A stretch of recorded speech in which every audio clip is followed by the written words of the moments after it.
Hi అండి. Hello. నా పేరు రజని అండి. నేను కొత్తగా ఒక యూట్యూబ్ ఛానల్ని స్టార్ట్ చేశానండి. నా యూట్యూబ్ ఛానల్ పేరు రజని జెనిల్. నా ఛానల్ని సపోర్ట్ చేయండి. Please like and subscribe. నేను 7 శనివారాల వ్రతంని మొదటిసారిగా నేను ఇంట్లో స్టార్ట్ చేశానండి.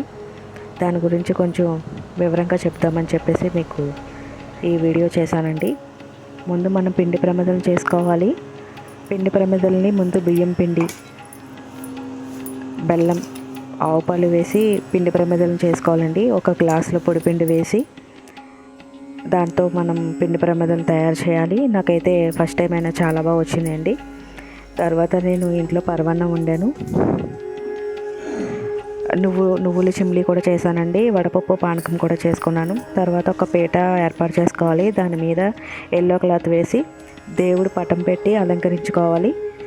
నేను వెంకటేశ్వర స్వామి విగ్రహాన్ని మీషోలో ఆర్డర్ పెట్టానండి. చాలా చాలా బాగా వచ్చిందండి. దాని గురించి నేను చాలా ఎక్స్ప్లెయిన్ చేయలేను, అంత అందంగా వచ్చింది విగ్రహం నాకు. తర్వాత పూలతో అలంకరించుకున్నాను.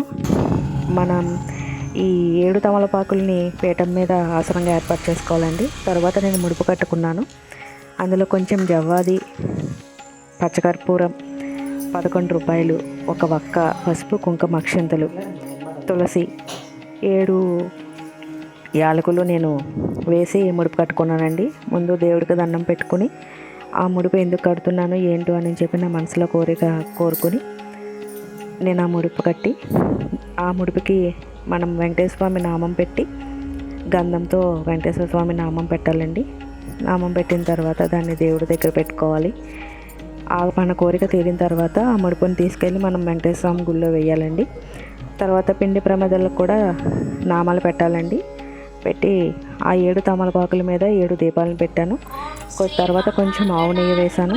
తర్వాత నేను నిత్యం వెలిగించుకునే దీపారాధన ఆయిల్ వేసుకున్నానండి. తర్వాత ఒక్కొక్క పిండి ప్రమిదలో 3 ఒత్తులు చొప్పున వేసుకున్నానండి. తర్వాత నేను పసుపుతో వినాయకుడిని తయారు చేసుకున్నాను. తమలపాకులో పెట్టుకొని పూజ చేసుకోవాలండి. ముందు వినాయకుడిని పూజ చేసుకోవాలండి.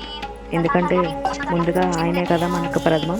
మన కోరికలు నెరవేరాలని ఏమైనా సరే ముందు మనం వినాయకుడిని పూజించుకోవాలి. పసుపు, అక్షంతలు, పూలు వేసానండి. నీళ్ళతో ఒక్కొక్క అంగాన్ని అభిషేకం చేయాలి. తర్వాత పూలు పెట్టుకున్నానండి. వినాయకుడిని పూజ అయిపోయిన తర్వాత నేను వెంకటేశ్వర స్వామిని అభిషేకం చేసుకున్నాను. అభిషేకం ఎలా అంటే ఆవు పాలు, నీళ్ళు, ఆవు నెయ్యి, తేనె, పంచదార, ఆవు పెరుగుతో అభిషేకం చేశానండి. తర్వాత పసుపు, కుంకుమ, తర్వాత అక్షంతలు వేసుకుని అభిషేకం అయిపోయిన తర్వాత దేవుడిని మంచినీళ్ళతో కడిగి యథాస్థానంలో మళ్ళీ స్వామివారిని పీఠం మీద పెట్టి గంధంతో బొట్టు పెట్టి, తర్వాత కుంకుమ బొట్టు పెట్టి, పువ్వులు, అక్షంతలు, పసుపు, కుంకుమ వేసి దేవుణ్ణి పూజించాలండి. పూలతో అలంకరించుకోవాలి. నేను తెల్ల పూలను యూజ్ చేశానండి. అంటే మనం తెల్ల పూలు యూజ్ చేయడం వల్ల ఏంటంటే దేవుడు త్వరగా ప్రసన్నమవుతాడని చెప్పేసి నాకు ఒకరు చెప్పారండి. అందుకని నాకు తెల్ల పూలు దొరికినాయి. వాటితో నేను అష్టోత్తరం చదువుకున్నానండి. అష్టోత్తరం చదువుకుని వెంకటేశ్వర స్వామికి పూజ చేసుకున్నానండి. ఆయన తప్పకుండా నా కోరికలన్నీ నెరవేరుస్తారనే నమ్మకంతోనే నేను ఈ వ్రతాన్ని మొదలుపెట్టాను. మీరు కూడా ట్రై చేయండి. తప్పకుండా మీకు కూడా కోరికలు నెరవేరుతాయి. పూజ అంతా అయిపోయిన తర్వాత దీపారాధన అన్నీ చేసేసిన తర్వాత వ్రతకథలు చదువుకోవాలండి. పూజ అంతా అయిపోయిన తర్వాత వ్రతకథలు చదువుకోవాలి. తర్వాత దీపారాధన చేసుకోవాలి. దేవుని షోడశోపచార పూజలతో ఆయన్ని స్మరించుకోవాలి. తర్వాత నైవేద్యం పెట్టానండి. తర్వాత కొబ్బరికాయ కొట్టాను. నా కోరికలు నెరవేరాలని స్వామివారికి పూజ చేశానండి. చివరిగా హారతి ఇవ్వాలి.